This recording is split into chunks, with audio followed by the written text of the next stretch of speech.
24 through 33. He told another story. God's kingdom is like a farmer who planted good seed in his field. That night, while his hired men slept, his enemies sowed thistles all through the wheat and slipped away before dawn. When the first green shoots appeared and the grain began to form, the thistles showed up too. The farmhands came to the farmer and said, "Master, that was clean seed you planted, wasn't it? Where did these thistles come from?" He answered, "Some enemy did this." The farmhands asked, "Should we weed out the thistles?" He said, "No. If you weed the thistles, you'll pull up the wheat too. Let them grow together until harvest time. Then I'll instruct the harvesters to pull up the thistles and tie them in bundles for the fire. Then gather the wheat and pull it in the barn." Another story. God's kingdom is like a pine nut that a farmer plants.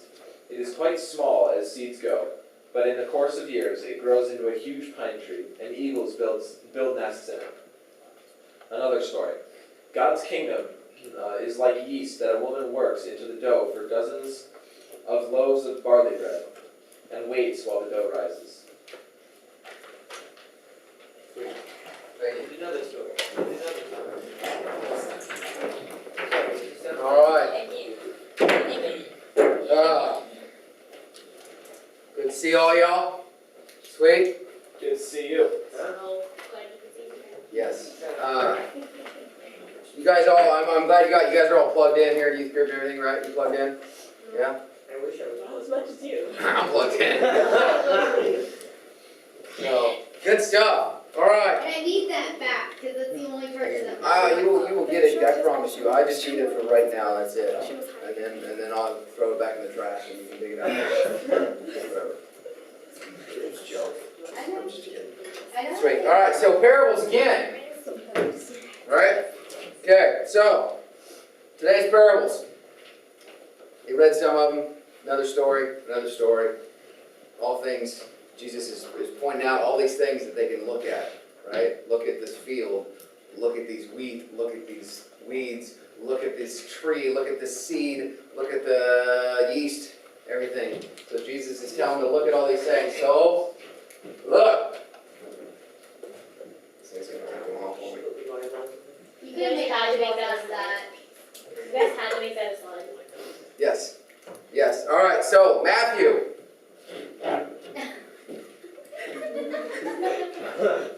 You don't even get it. Matthew 13, 34 through 35. All these things Jesus said to the crowds in parables. Indeed, he said nothing to them without a parable. This was to fulfill what was spoken by the prophet. I will open my mouth in parables. I will utter what has been hidden since the foundation of the world.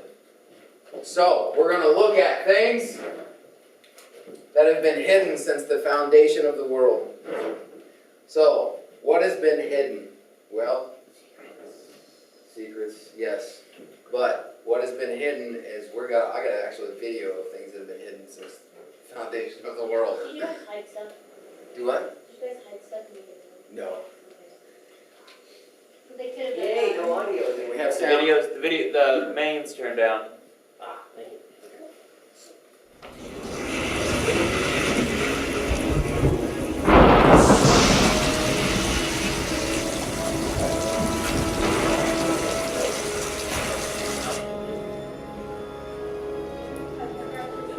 Matrix? Yeah. Yeah, it is. This is it. Let me give you one piece of advice. Be honest. He knows more than you can imagine.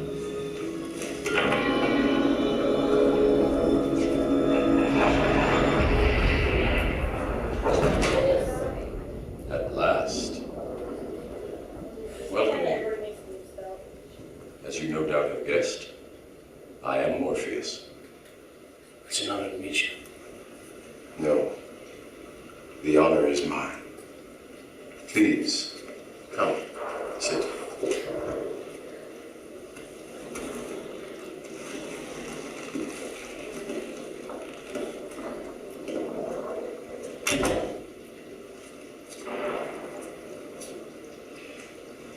I imagine that right now you're feeling a bit like Alice.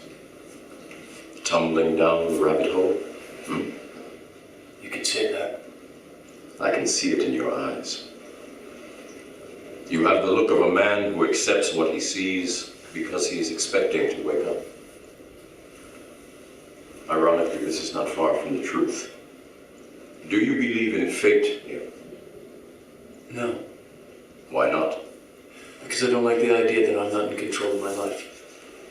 I know exactly what you mean.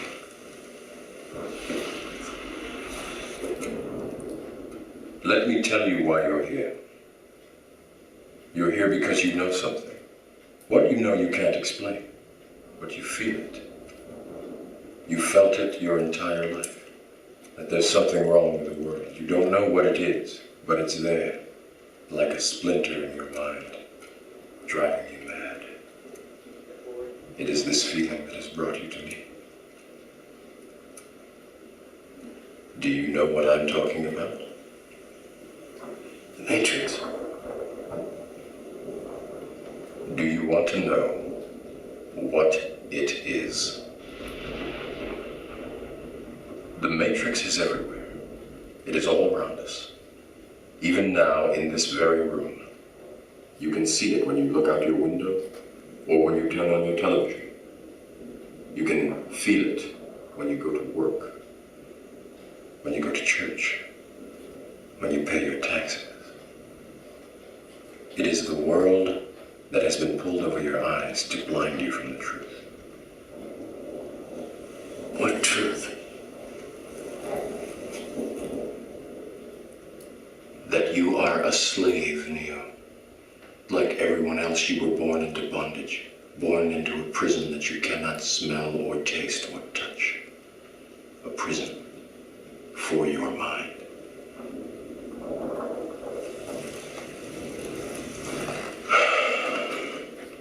Unfortunately, no one can be told what the Matrix is. You have to see it for yourself.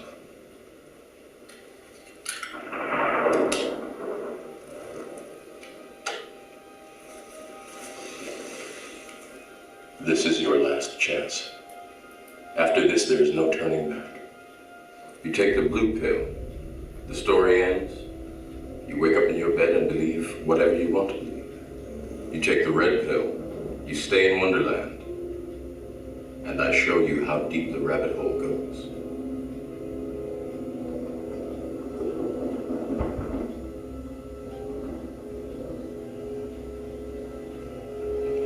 Remember, all I'm offering is the truth, nothing more.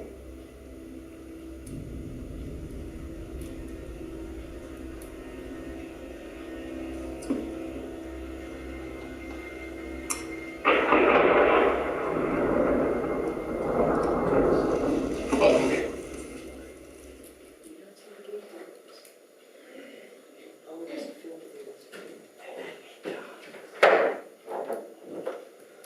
This is by far one of my most favorite movies.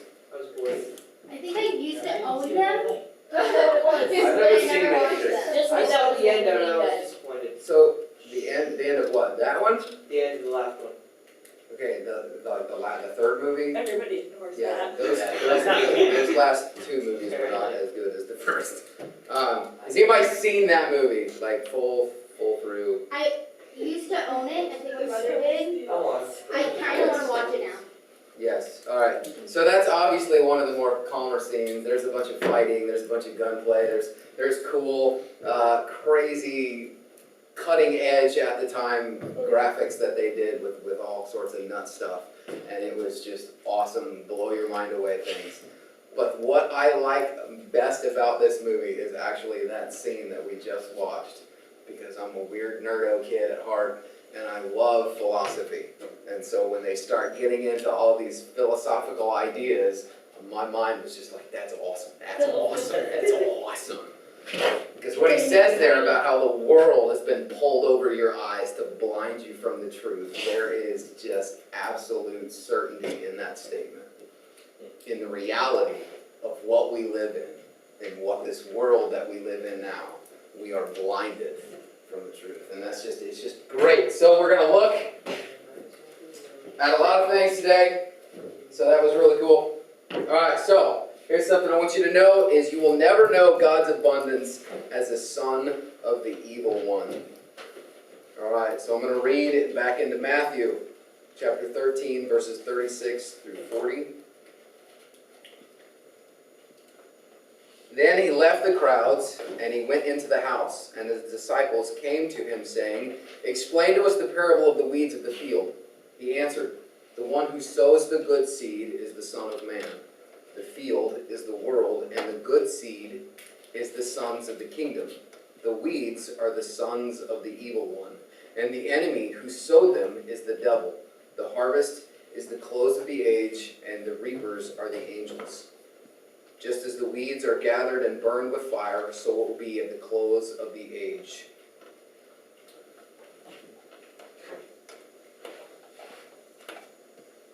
All right.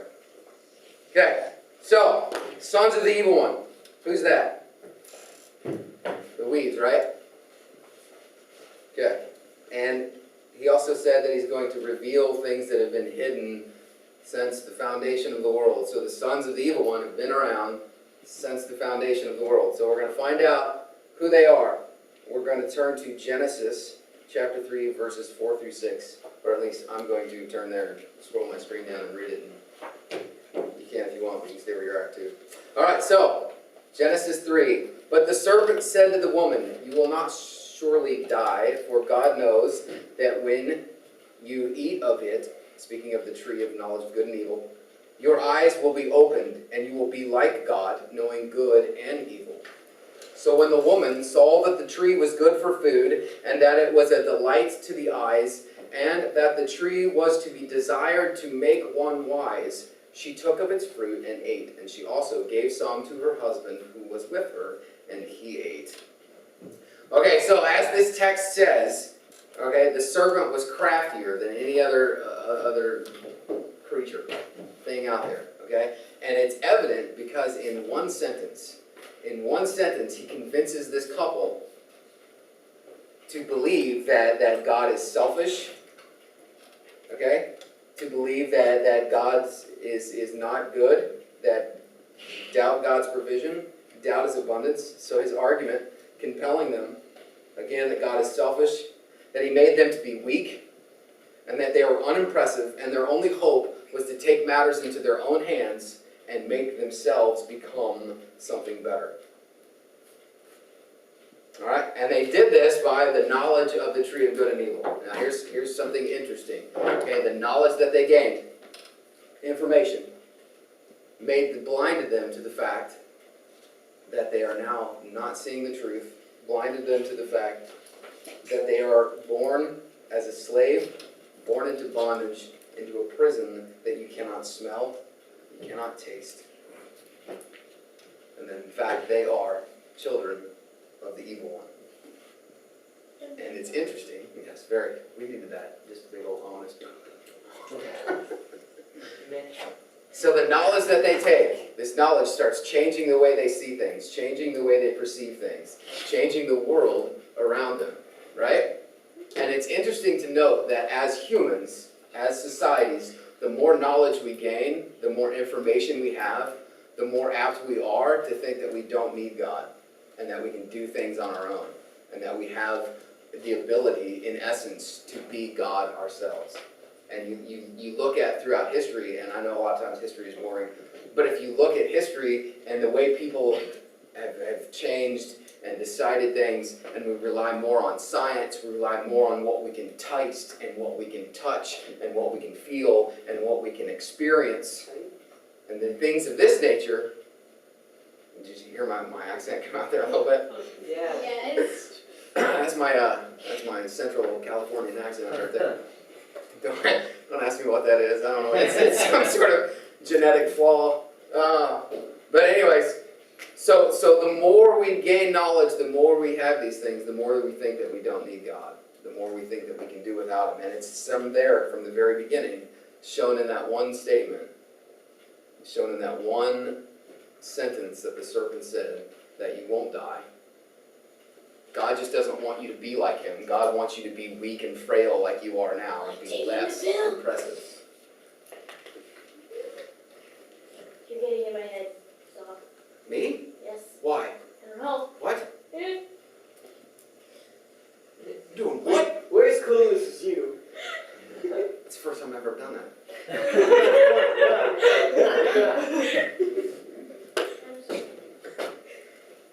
Okay, so, who are the sons of the evil one? Everybody. Everybody. I didn't think that was right. Everybody who's born. Everybody who's alive is the son of the evil one.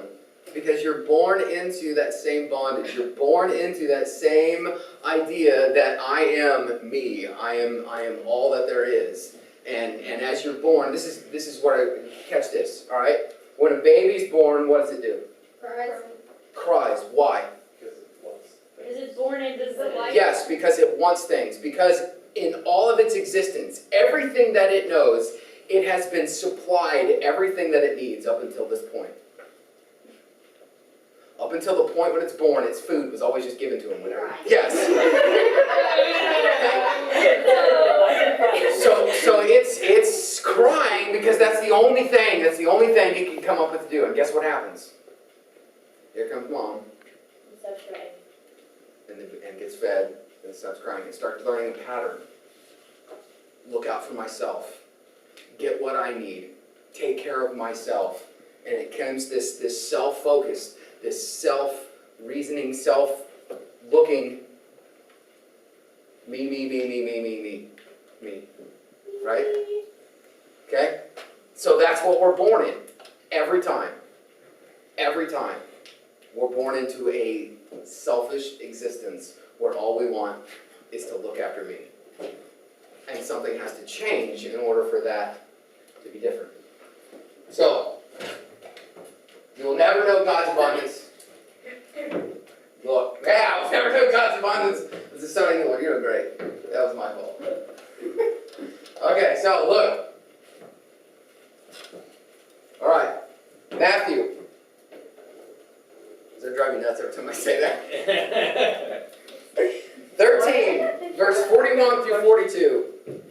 The Son of Man will send his angels, and they will gather out of his kingdom all the causes of sin and the lawbreakers, and throw them into the fiery furnace. In that place there will be weeping and gnashing of teeth. Sounds great, doesn't it? Yep. You stretching? You got a question? Good people and It should be. It's fine. It's You need to, like, good and evil. get rid of like 6 spaces. It was in a transition. It works. Okay. All right. So the tree, Barely noticed it was the tree of the knowledge of good and evil. What we had before was just good, and then we gained evil, and now we have this dual nature to us. We have the way God created us, still in existence, still in our DNA, still in who we are. But along with it, we also have our selfish desire, our selfish nature, survival instinct, because we're going to die. Okay? So, the scary thing is, as this verse points out, the scary thing is that all the sons of the evil one, which is who? Everybody. Everybody. Okay, what's going to happen to them? We're all gonna die. They're going to be gathered up, and they're going to be burnt in a fiery furnace, where there will be weeping and gnashing of teeth. I don't know if I've really ever done that. I mean, I've wept, I've cried, like a little baby. But I don't know if I've really ever gnashed my teeth, where you just... so much pain and agony that you're grinding your teeth together to where they're I've been grinding my teeth since I was younger. breaking. Hi, Gordon. And I do that when I'm mad at my mom. Like, Instead of- really? So like where your jaw hurts, or like your teeth are breaking, or No, not that bad. not quite that bad? Not quite that bad, just. yeah. See, and I, right. My grinding, because it's pops. So, So that's what it says that we're gonna, that's our destiny, right? The sons of the evil one. Okay? Now, this is what I find interesting in this verse. Is that he says that he will take everything that causes sin. Everything that causes sin and all the evildoers. So he takes what causes sin away. So what's our cause of sin? Selfishness. What? Selfishness. Yes. Selfishness. And our selfishness comes by way of what? Wanting to survive and not die. Yes! You are fantastic! And you thought I didn't talk earlier. I'm glad you're talking. Now, shut it up. I'm very, very happy with the answers. Yes.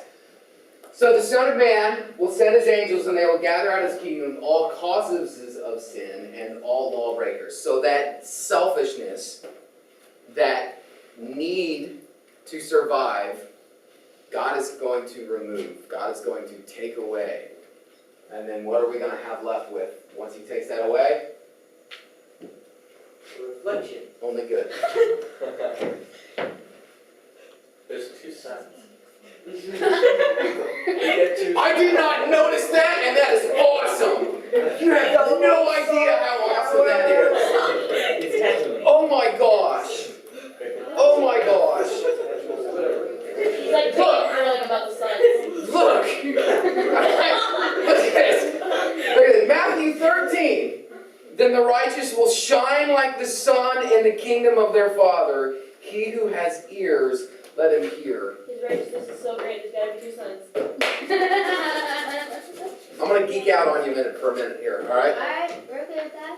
Okay. So I watched a space video once. Ooh. Yeah, honestly, yes, I watched it once. Changed my life forever. Okay, so in this space video, they talk about all this kind of cool things, constellations and this and that, and distances and everything like this.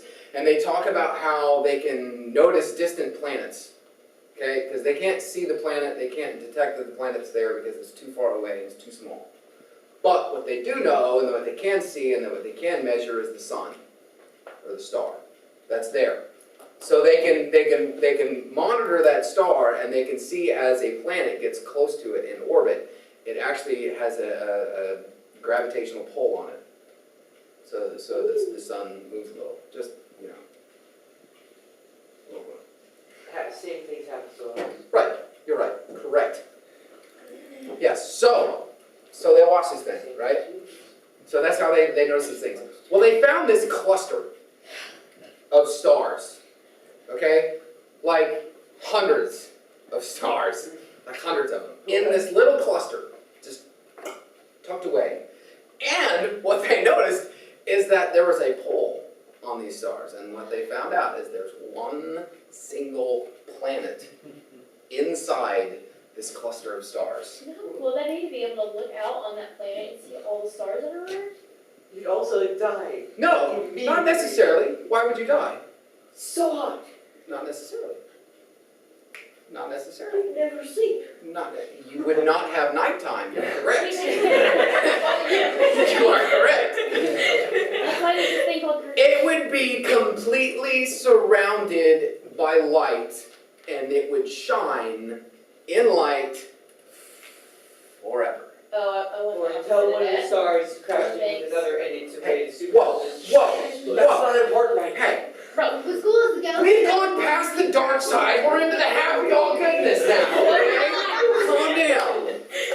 Okay, so one little planet in this giant cluster of stars, and it's light all the time. Now here's the interesting thing, and this is why my mind starts geeking out on this stuff, is because the Bible talks about, in Revelations, about how that we won't have the sun because it will be the glory of the Lord that shines around us, all around us. So here's another thing that goes with similar to the ways that I think, okay? God is actually something. God is not nothing. God is not like us, but he is actually something, okay? He's a thing. He is something, Is it right? down? And everything that he made the stars, the planets, the universe, right? He made all of that out of himself, in the sense that it's got to come from him. It doesn't come from anywhere else. It doesn't come from anything else. It was only God, and God created all this, okay? Right? Spoke it into existence and made it all and all this, right? So it could be, and I'm just going could. This is just me being excited and Jesus is cool, right? It could be that this glory of the Lord is his creation of these stars and these things, that it's around this one single planet that is constantly has light around it all the time. Okay? And that this one planet would be the new earth, and these stars would be the new heavens. Now, I'm not saying that that's true. I'm not saying that's what it is. But just when I hear things like this, I get excited because I think my God's that cool. And I can will do admit, that something is a like pretty that. cool theory, and that does sound pretty Yeah, awesome. so that to me is just like exciting. And that's like, so this verse in Matthew, it says that he, is it still up there? Yes.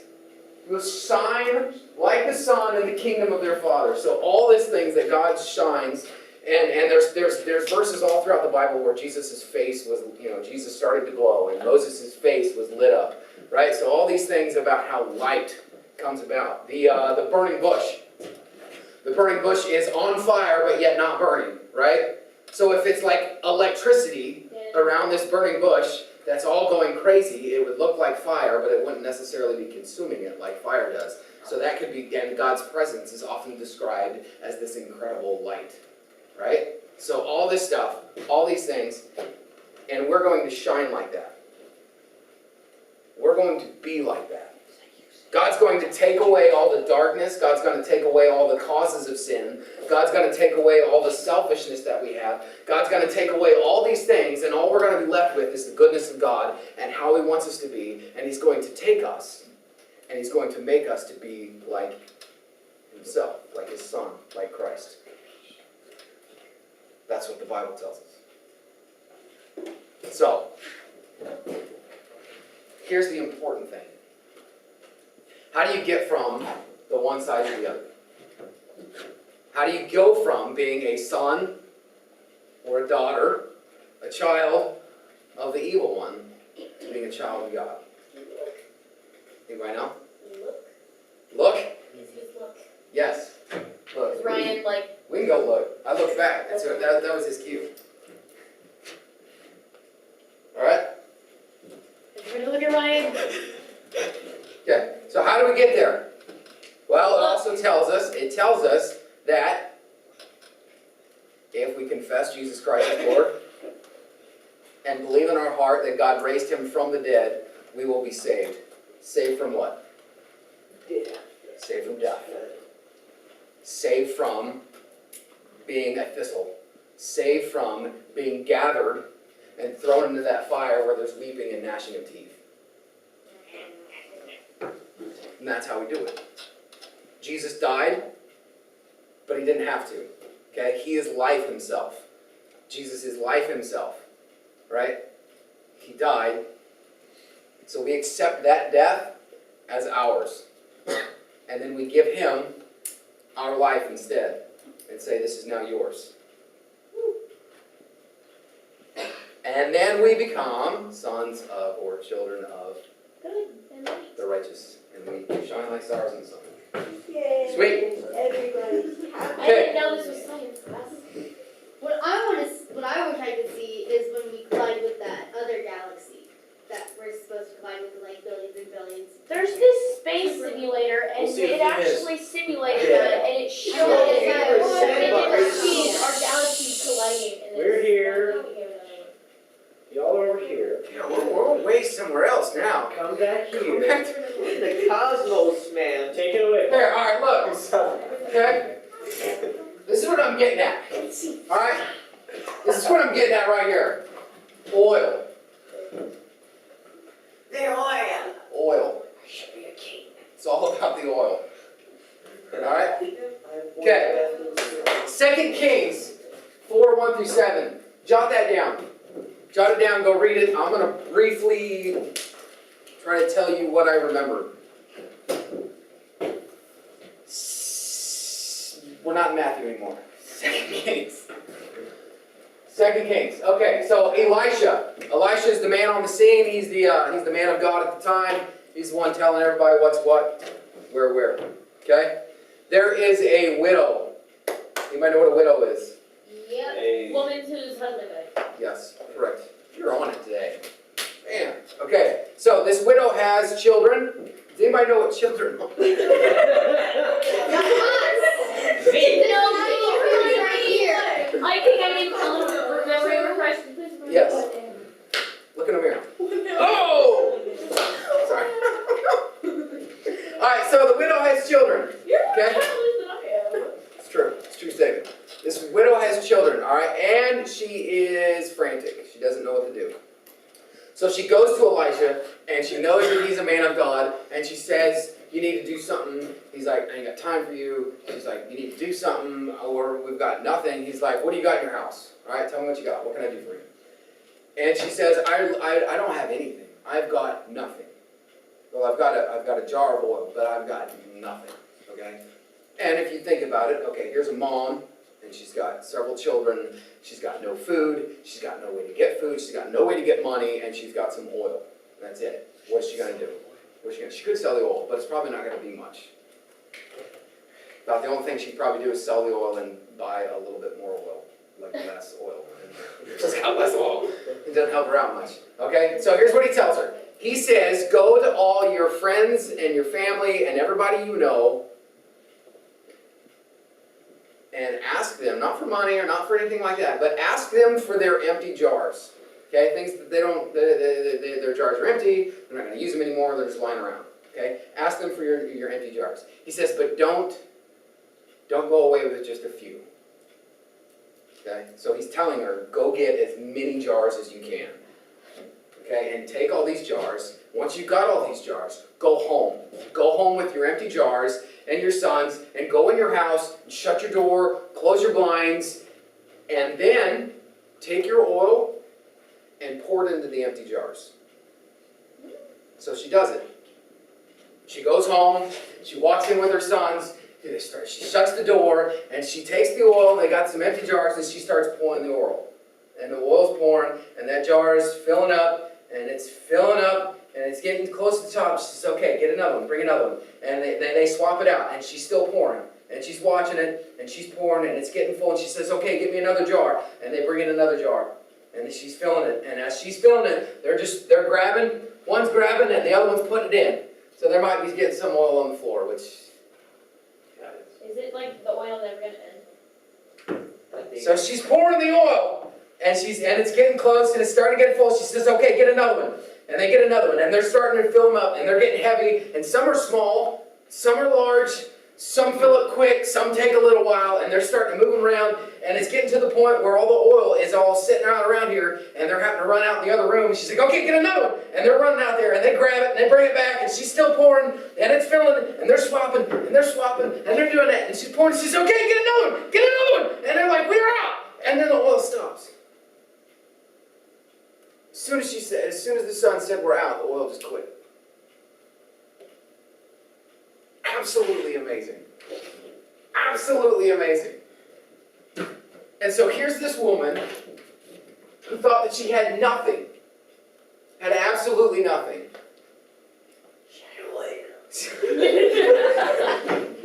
And now she's got all this oil, and the second part was take the jars, and now the oil that you have, and go sell it. And then whatever you have left over, you and your son can live off of.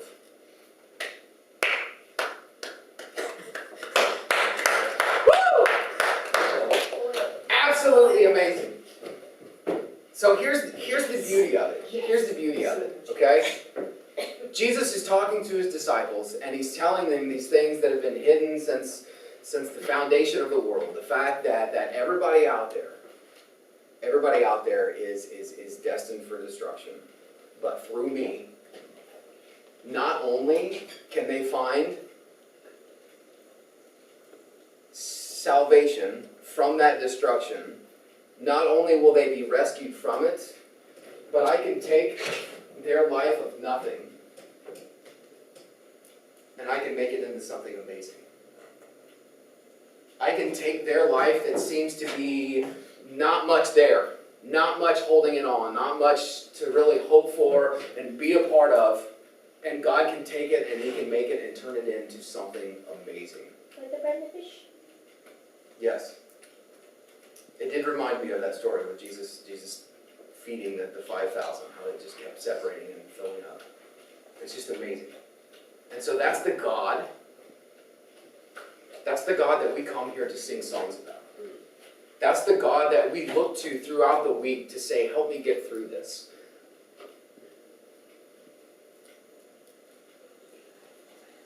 There's been times in my life where I have felt very distant and very alone and very afraid.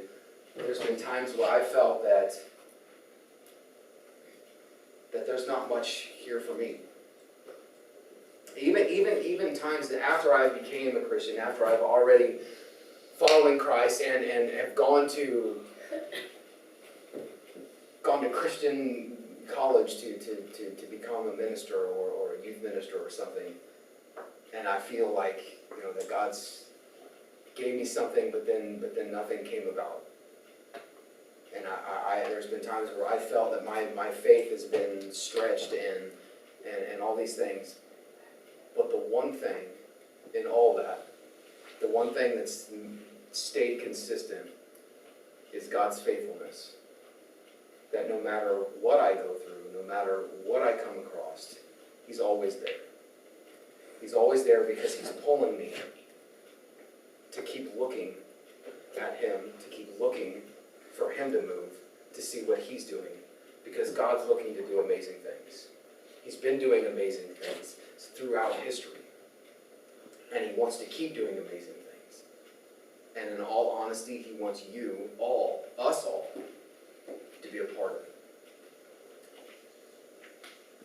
And we can't do that if one or a son of the evil one, the daughter of the evil one.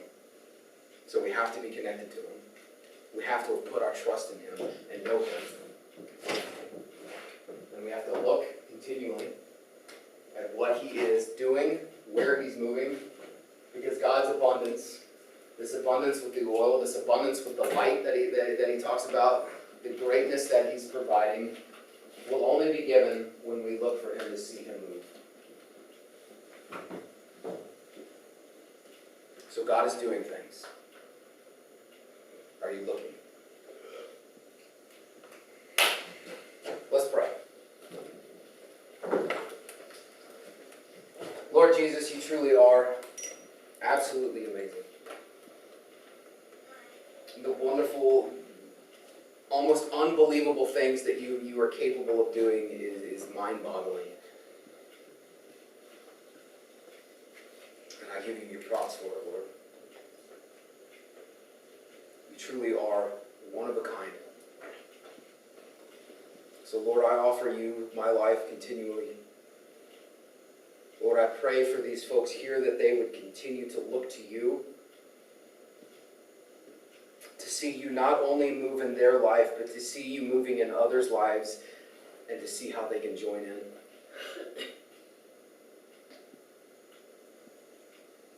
I thank You for Your faithfulness, for Your grace, for the times that I fail as a father, the times that I fail as a husband, the times that I fail as a friend. Lord, I thank You that Your forgiveness is always there. And You continually pull me in to look at You even more. I love You, Lord, because You first loved us. Amen. All right, gentlemen, over at the fellowship hall, ladies here.